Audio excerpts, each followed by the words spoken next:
Welcome to the Sales Lead Dog Podcast, hosted by CRM technology and sales process expert Christopher Smith, talking with sales leaders that have separated themselves from the rest of the pack. Listen to find out how the best of the best achieve success with their team and CRM technology. And remember, unless you are the lead dog, the view never changes. Welcome to Sales Lead Dog. Joining me for today's episode, I have Wendy Herbst. Wendy, welcome to Sales Lead Dog. Happy to be here, Chris. Awesome. Wendy, before we were hit the record button, you were telling me you're down in Jacksonville and made it through the big storm that's blowing through. I'm glad that happened. You can join us here today. Yes. Yeah, we were relatively unscathed here in Jacksonville Beach, and certainly thoughts and prayers for those who were more heavily impacted than we were up here. Yeah, it's always got to be crazy time. Crazy time. Always interesting. Yeah. So Wendy, let's jump right in. When you look back over your career, you've had a lot of success. How would you, or what would be the three items that you would pick to really summarize or describe the success you've had in your career? Sure. Yeah, it's been a wild ride for sure, and I can look back and say a career I've truly enjoyed. Been a lot of places, done a lot of things, experiences and places I never imagined. So truly grateful for my career so far and what's yet to come. But three things I would say, and really, the answer for me for a lot of things, the very first thing is people.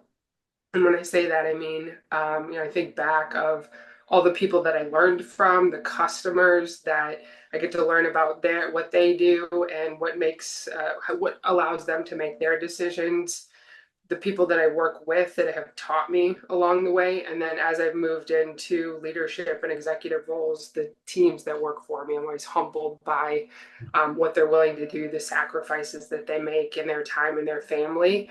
And I just have learned to never, ever take that for granted. And then also mentors. Truly, again, truly grateful for having more than a handful of really fantastic people that there's that saying of they saw more in you than you saw in yourself.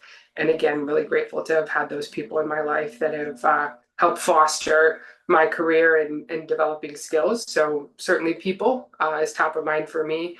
And then secondly, I would say emotional intelligence, and concept being that as your emotions come up and when we're doing things that matter and important and we have a passionate career, that happens, and making sure that we don't let our intelligence come down. And I kind of equate that to the ability to stay calm, and particularly when you get into leadership roles that one, when you're calm, you're just going to be able to make better decisions. And then when you're calm, like I said, in leadership positions, everybody else stays calm, right? If you even say the word panic, anybody who didn't imagine panic is now panicked. Yeah. So just keep people out of that environment. So, Yeah. the category there of emotional intelligence and, like I said, just being calm, Yeah. and a skill that I've had to, one, recognize was important, and then really hone over my career, but has definitely been critical to getting where I am today. And then third, I would say, is focus. So I think back being early in my career, and one, I was a big multitasker, and you're just hungry, right? So stay hungry, certainly throughout your career, but you really want to try to do everything. And then, as you mature and progress in your career, you learn that you're looking at strengths and weaknesses, and there's a time in your life, in your career, to really focus on those weaknesses and how you can improve on those, and making sure you understand what's the end game, having looked 2 and 3 steps ahead and say, what do I really need to improve? What do I need to make sure I capitalize on from a strengths perspective? And then what do I need to strengthen so that I can really get, to the next step and really where I want to go within my career and within my life. And then you get to a point within your career where you say diminishing returns. Yeah. I'm just really good at a handful of things, and I'm going to delegate the rest. And I'm going to stay focused on what I'm really good at and where I can make the most impact. And knowing that you're in a leadership position, so you have people on your team that those things you're not so good at, they're really good at. And you get to give them the trust and credibility to hand those things to them and let them excel at what they're good at as well. So people, emotional intelligence, and focus are kind of the three categories I would give.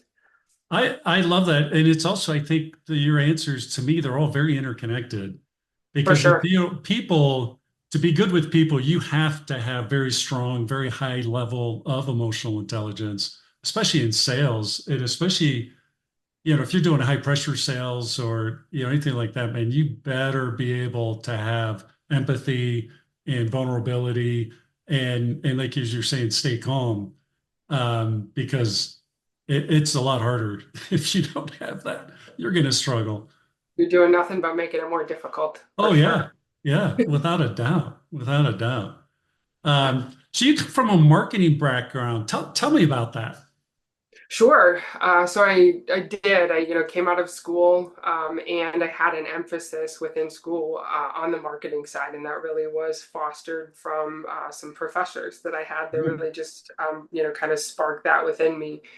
And I really thought that was the direction that I wanted to take my career. I did start in direct sales, and it was, again, thinking 2 and 3 steps ahead, where I thought I wanted to pursue a marketing career, but knowing how valuable it was to have been on the front lines first, to have Right. sold.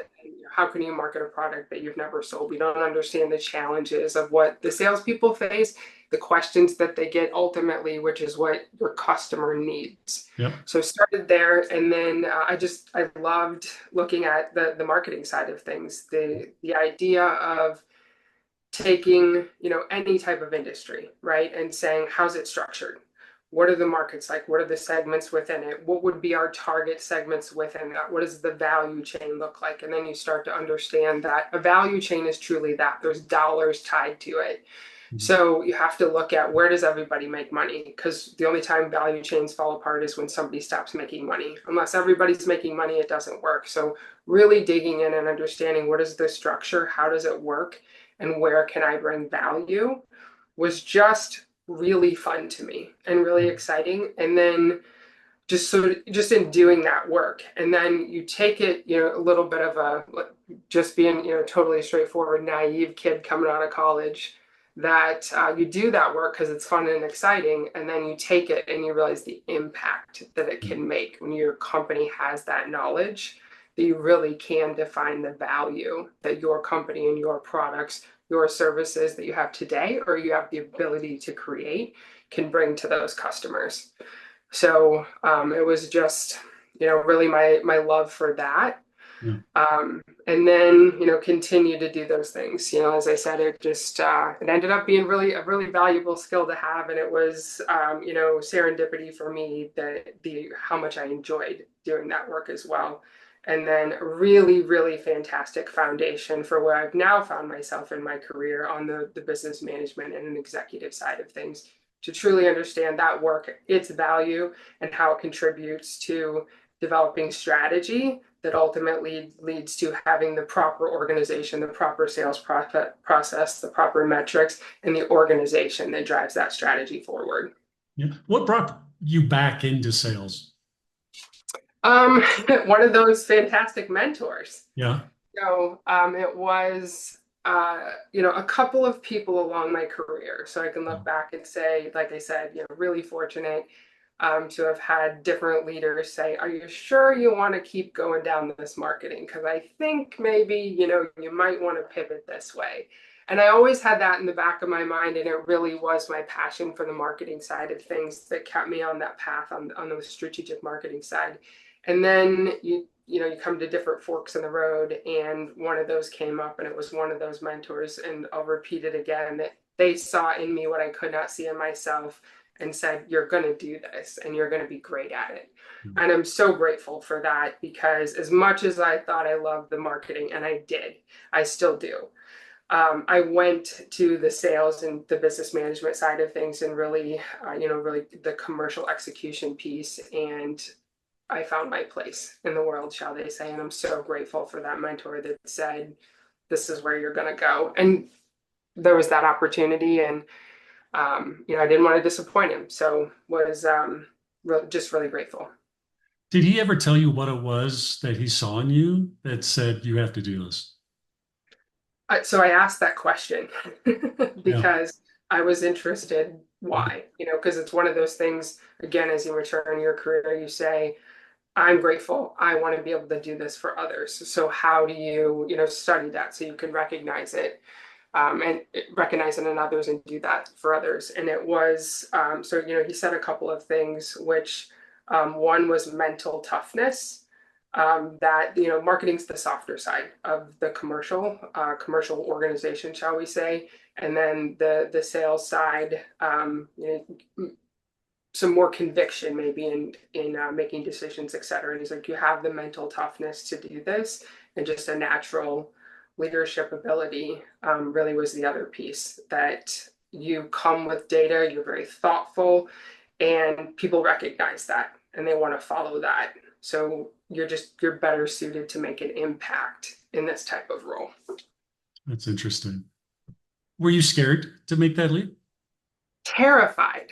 Yeah, absolutely. It was like, and exactly the exact quote I said to him, Chris, was, it's equal parts terrifying and exciting. Oh yeah, I bet. I bet. And I meant every word of that. And that's Yeah. exactly what it was. And it was how do you let the exciting take over the terrifying, right? And it was his confidence in me. There's just no way I was gonna disappoint him. He had given me the opportunity, what- saw this, and I was gonna What do it. motivates you more, the excitement part of it or the terror part? Fantastic question. Like I said, I say equal parts for a reason. Right, I think right.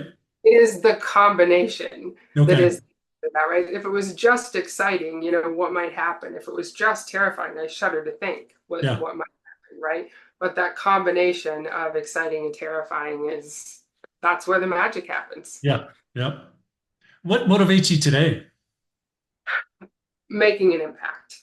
Yeah. I guess simply put, and then we've talked about in a career transition at this point, and I've thought a lot about that. And it is that, what do I want to do next? I want to help. I want to be valuable. I want to create value. I want to go where I can make an impact. And I've learned within my career that to look back and reflect and recognize when that's happened in my career, and it's when I was the happiest, when I was doing something that I was so interested in, that I loved doing, that I loved talking about, that I felt passion for, because it just makes you want to dig in and really learn. And it's not work anymore, right? It's just more learning. Yeah. And so to just get to that place where you're making that impact and feel passionate about what you're doing. Yeah. So as you mentioned, you're currently in between opportunities, which everybody faces at different times in your career. And it can be terrifying and exciting, just like you described earlier, that it's equal elements because you don't know what's coming. How do you evaluate these opportunities to find out, as you described, this is going to be a good fit for you and give you those things that motivate you? Sure. And I look at, so I work within the private equity space, right? And I learned, and I've been in it for a lot of years, more than I care to admit. And I learned a long time ago that you have to embrace the transitions because they're just part of the game. And it's literally critical to how it works, that the end game is always an exit, and that will mean some sort of transition. And that could be any number of things, and you don't know what it is. And you have to go into that environment with excitement of what it can become. And so if I come back then, and looking at what I want to do next, I'll reiterate some themes that we've discussed already. And it's, understanding what makes you tick, what makes you happy, where can you make an impact, and having thought those 2 and 3 steps ahead, and ultimately, start with the end in mind. Where do I want to get to, and what's the next step to get there? And like I said, they go hand in hand. Of when you think about that, what's the next step that ultimately gets me where I want to be? It is doing the things that make you the happiest, doing the things that you feel passionate about. So stop, reflect. A career transition is truly an exciting time. It is a time to really take a look at everything that you've done and say, how can I best apply this? What do I want to do next? What do I want to look like, and really just create the next dream situation that you're into. And if you're someone that believes in continuous improvement, and I do, Yeah. and when you get to this point in your career, you have to, it means that the next thing you do will be the best work you've ever done. And you get to take all of the experience and all of the background of everything you've done in your career and apply that. And that is a very exciting thing. And I think that's the very first step in evaluating those things is one, get to that headspace Yeah. of this is exciting and I get to really shape my career and shape the next step of what that looks like, and find the place, find the company, find the people, find the team where I can make an impact and have fun doing it. Yeah. We also partner with private equity. And the thing that I love about working with private equity is when they acquire a company, um, the clock is ticking. There's a defined window where they're driving that business to the next level. Um, a lot of the business we come with that aren't related to private equity, they're maybe not as driven. You know, it really depends every business scene, but I've found that for change, true change to happen, you have to have some kind of external force driving that change.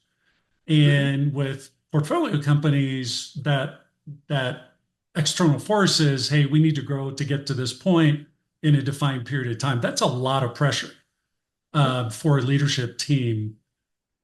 And so when you're coming into those roles and evaluating those opportunities, you know, obviously you strike me as someone you want to succeed. Everybody does when they go into a new role. How do you gauge that? How do you gauge? That ability, like that you're the right person for that role to where you can drive that success. Well, and and again, I talked about people before, and there's themes for me, and another one that's a response to a lot of questions is curiosity. So ask a lot of questions, and for me, it comes down to two things, and then kind of a caveat to those two things is, do they have a defined strategy? And as someone who's an expert in determining that strategy, the answer can be no, and I'm okay with that. I love that because it gives me a chance to come in and do it. Right. But if they do, what is it? Do I believe in that? Do I understand it? And what's the culture? Right. And then just saying, is this a place where the skills, the background, the experience that I have, I can make an impact. I can help drive that strategy forward or help develop that strategy and then build whatever's necessary to drive that forward. And then a culture that you can thrive within. Really understand what do they do on a day-to-day basis. Think about what's important to you from, in your personal life and in your career, and then assess, how does that fit in, and making sure that those two components are there. And then when I said, kind of the caveat to that, it's also look, am I running towards it?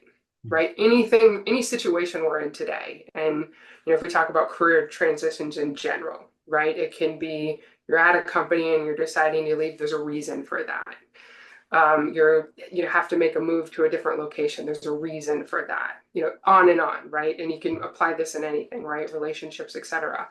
And sometimes, we've seen this a lot over the last year, right? Where there are, layoffs and people end up in this situation. They don't want to be in it.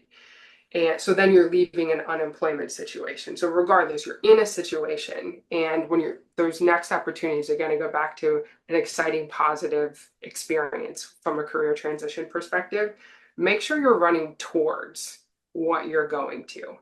It's not about running away from the situation that you're in, but that you're running towards. And if you just sit for a minute by yourself and just reflect on that alone, it will tell you a lot if it's the right next opportunity for you. Yeah, I love that.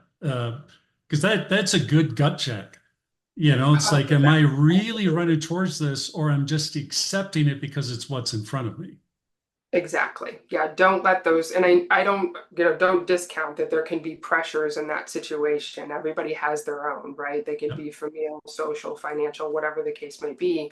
And but to set those aside for a second, because ultimately, you know, taking that next opportunity, are you going to be happy there? Because that's going to impact your financials, how you interact with your family, and all the things. So really look at that of, am I just trying to get out of this, or am I running towards that? And you're exactly right. Gut check is the best way to say it. When I hire, that I'm looking for that. Those are the things that I am evaluating. Do they fit our culture? Do they bring skills, background, assets, ideas, whatever the case may be, whatever I've determined is important to drive the strategy forward, and making sure I'm clear on what that is? And are they running towards my company, working for me for this role? Does it advance what they want to do next in their career? So I look for the same things that I, practice what I preach here, right? Right. The same things I'm looking for when I'm hiring as well. That's really important. What are the red flags people should be looking out for when they're in this same position you're in now? Um,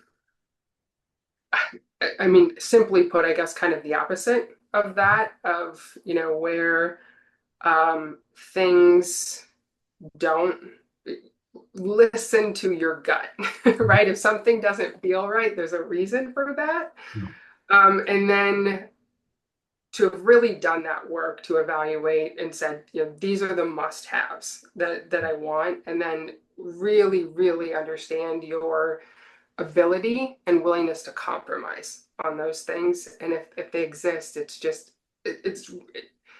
experience tells me it's not going to work out. So you just don't want to go down that road. And then also pay attention through the process on, it's not always everything down to like what happens, how it happens. Right.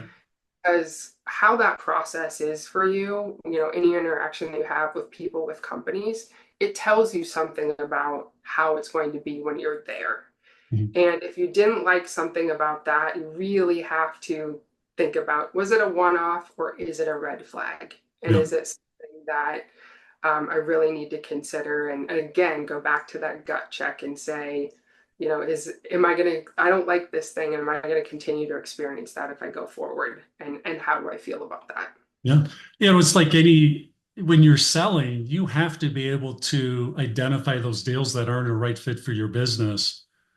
It's the same thing, like it's like you want to have success and whether you're selling and hey, look, I can't just sell to them because they want to buy. I want to make sure from some of them it's a win-win for both sides. Same thing when you're evaluating these opportunities, right? Absolutely. I say that all the time of like, get to the no. Yeah. And when I talk to my team, how I describe it is, in anything we do, there is a success ratio, right? There's a hit factor. Yeah. And we don't ever know what that number is, right? And I know we'll talk about CRM, but we can start to define some tools that help us get to kind of what some of those success percentages are. But we don't always know what they are. Yeah. But if we just use the example, and like I said, you can really apply this to anything. When I'm talking with my teams, that a lot of times it's about innovation. So not every idea is a good one when you think about commercial viability and financial impact. Might be really cool and a lot of fun and a really neat thing, but we can't make any money and we don't have a buyer, so it doesn't matter. So when you're thinking about those things, like I said, you can apply it to anything. Let's just say, for example's sake, that we're going to hit 10% of the time. Well, that means that there's 1 out of 10. So that means there's 9 no's to get to the yes, and you don't know what order they're coming in. Right. So it's a numbers game. So you Yeah. just got to keep going, and you have to be tracking things, and you have to be really listening. You have to be very curious, because if it's a no, and it's an inevitable no, you have to get there as quickly as possible, because Yeah. it's keeping you from the yeses. Yeah. Exactly. Like I said, you can apply it to so many things, Yep. and certainly, looking for opportunities within your career. Yeah, for sure. Um, let's say you found that opportunity, like, yeah, this is it. This is the one I'm going to do. What do you do to prepare, before the things you're doing before you show up for day one? Well, I'd say, it depends on the position. And, there's some of the things that, okay, if you once, in this example, right, if you've determined that is the thing, you've done a lot of work up to that point, right? Yeah. Because Yeah. you've figured out what do I know, what do I not know, so that I can ask those questions so I can learn about that. And then it's, what's the position, what's been described as the most, and one of the really critical questions you want to ask is, what do we need to do first? Yeah. How can I make the biggest impact the fastest? And then certainly once you're under the tent, you got to get in there and find out if you agree with what you've been told, but you're coming with some information. And then so the steps that you would take for whatever those things are. And then, when I look at, the types of positions that I'm looking at, so executive positions, for private equity backed companies. And like I said, I'll come in with a lot of information. And it's, just really understanding, in terms of preparation of going in, really understanding what is the situation where we're at. Because there's always going to be, as soon as you get started, particularly in an executive position, there's going to be that observation period where you just need to build trust and you need to get to know people and let them get to know you, which is a critical part that I think people forget about sometimes, myself included, have made that mistake in the past. So making those plans to, to really come in and do that and understand where do we need to start and what should we leave alone, because don't fix what's not broken, and give wins to the organization where they've been successful. Make sure that we leave those things alone and give them credit where credit is due on what has been done well, and keep that foundation for what you can build on to grow, because that's what we're all there for. Oh, yeah. So is that observation period, what's the typical duration for you? And I imagine it varies by opportunity, but what do you typically see for that? Sure, and you're exactly right. It depends on the company. It depends on the acuteness of what needs to be done, the role, etc.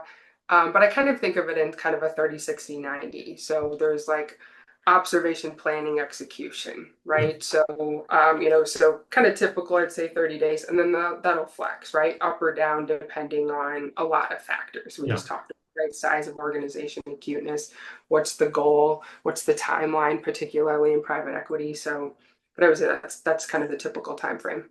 Yeah.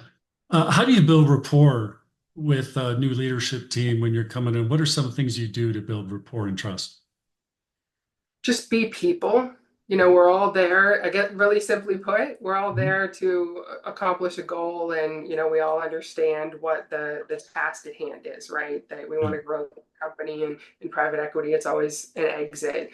But when I say just be people, it's get to know them. That forget what they do in their role and their career and their background, but there's so much value in understanding people and what makes them tick.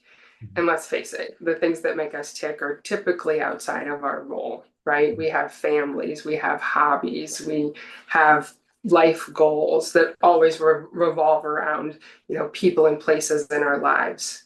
So understanding who they are, what makes them tick, and in any way that you can, Yeah. how you can help them get there, and Yeah. how what we're doing together as a team helps them advance that goal for themselves as well.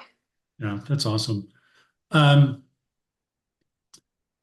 when you come in, a big part of your job, any leader, is I got to build my team. And you've mentioned some of the things you like to do to build your team, but could you expand a little bit more around your philosophy around what is your strategy to build that really winning team that can execute? Sure.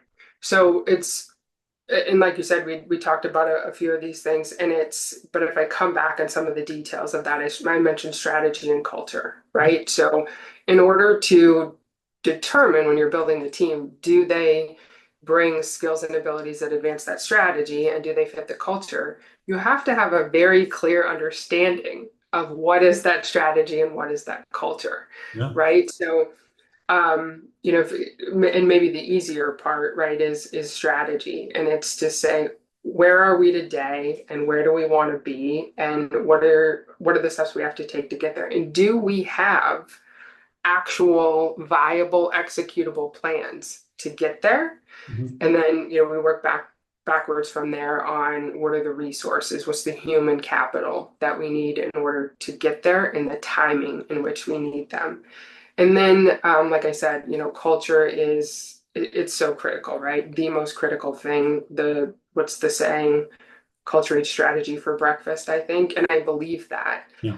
That it's so important. And so I go back to, you have to have created that. So as part of an executive team, have sat down and looked each other in the face and said, what do we want people to say about this company? What do we want them to go home and tell their families and their spouses about how their day was?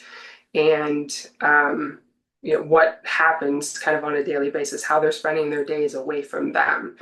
And then make sure that we understand that, we embody that as a leadership team, so that we can then utilize that to assess whether or not people are fit for that. And one of the things that's critical for me in that, because it can mean a lot of different things at different companies, again, size, what are we doing, what's the timelines, but at the end of the day, it kind of comes down to, one thing you can always count on is do the right thing in every situation, for your customer, for your employees, for the communities that you're working. I've always worked in manufacturing environments, and it's really critical there of just being a good steward within the community. So are we doing the right thing? Yep. And then that Sunday night factor of, do you enjoy your Sunday nights? Because you've had a nice weekend and you're ready to get back at it on Monday, or do you have some anxiety about where you're coming to work? And if that's the situation, then as a leadership team, we haven't done our job. Yeah, yeah.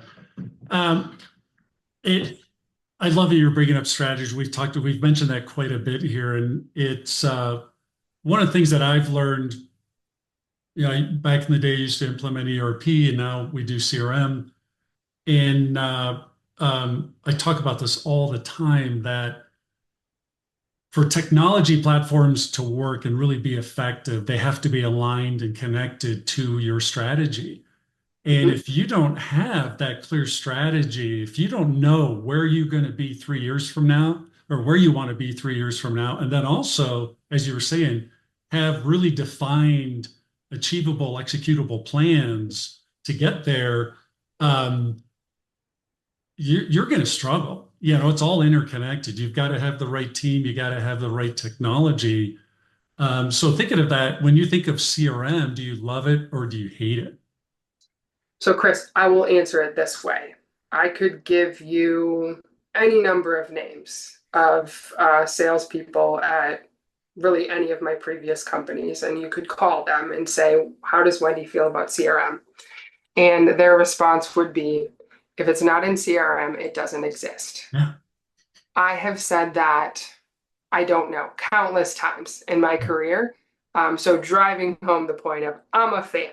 I'm a big fan. It's a critical tool. I've implemented it a number of times within my career, been the administrator of CRM, brought them into organizations, created positions to the sales operations type positions where they're owning that, because junk in, junk out, don't maintain the data.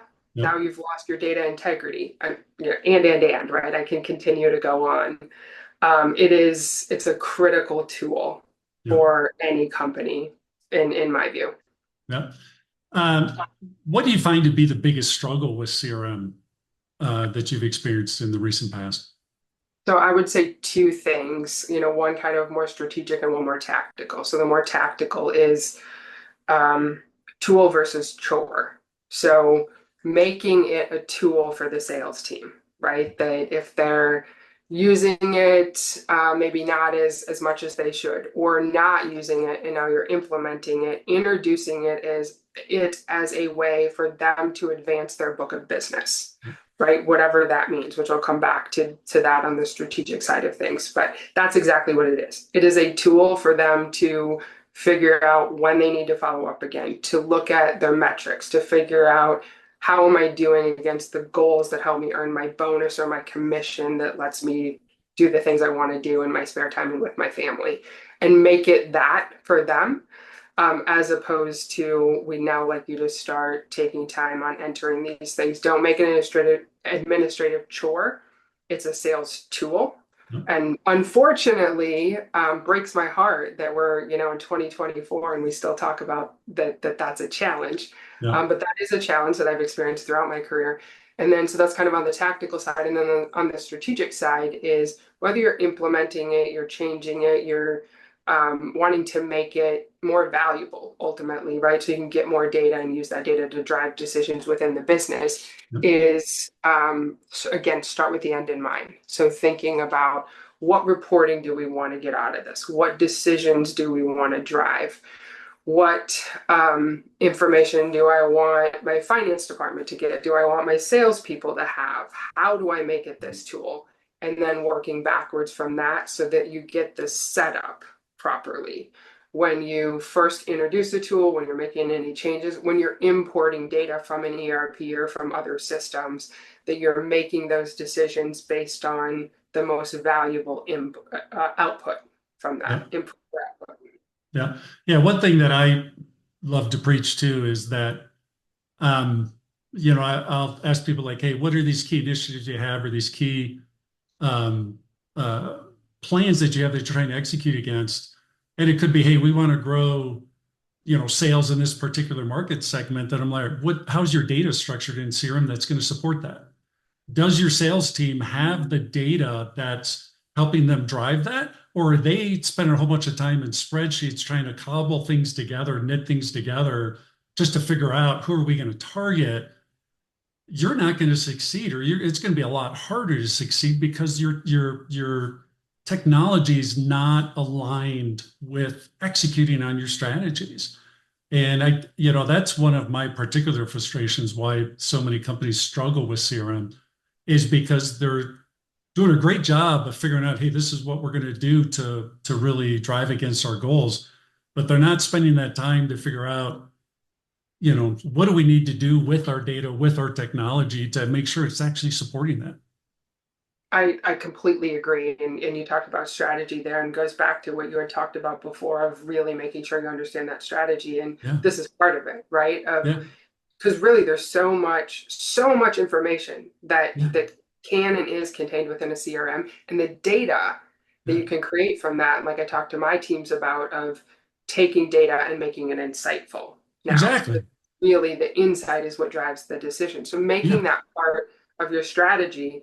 And if you don't, you're really missing a major component. I would equate it to getting in your car blindfold, right? You Yeah. never do that. You never make that decision. But Yeah. that's what you're doing every day. If you're not clear on your strategy and you're not measuring it, and then making sure that you are using that data to then drive those decisions.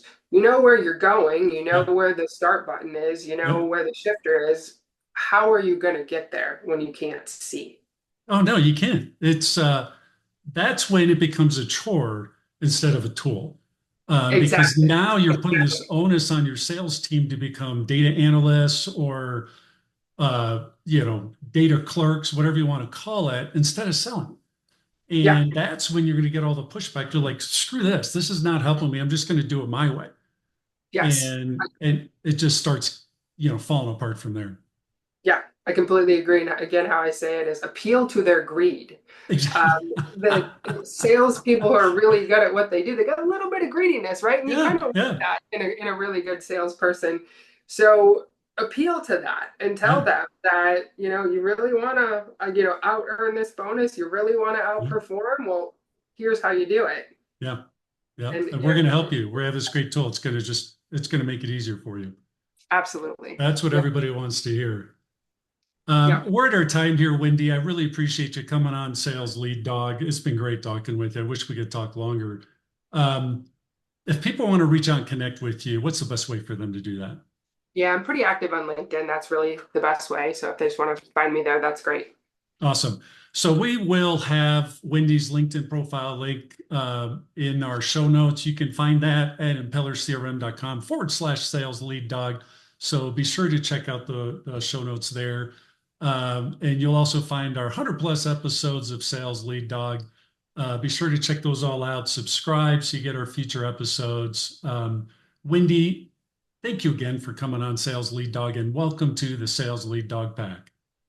Chris, I am honored and humbled. Thank you. As we end this discussion on Sales Lead Dog, be sure to subscribe to catch all our episodes. On social media, follow us on LinkedIn, Facebook, and Instagram. Watch the videos on YouTube, and you can also find our episodes on our website at impellercrm.com/Sales Lead Dog. Sales Lead Dog is supported by Impeller CRM, delivering objectively better CRM for business, guaranteed.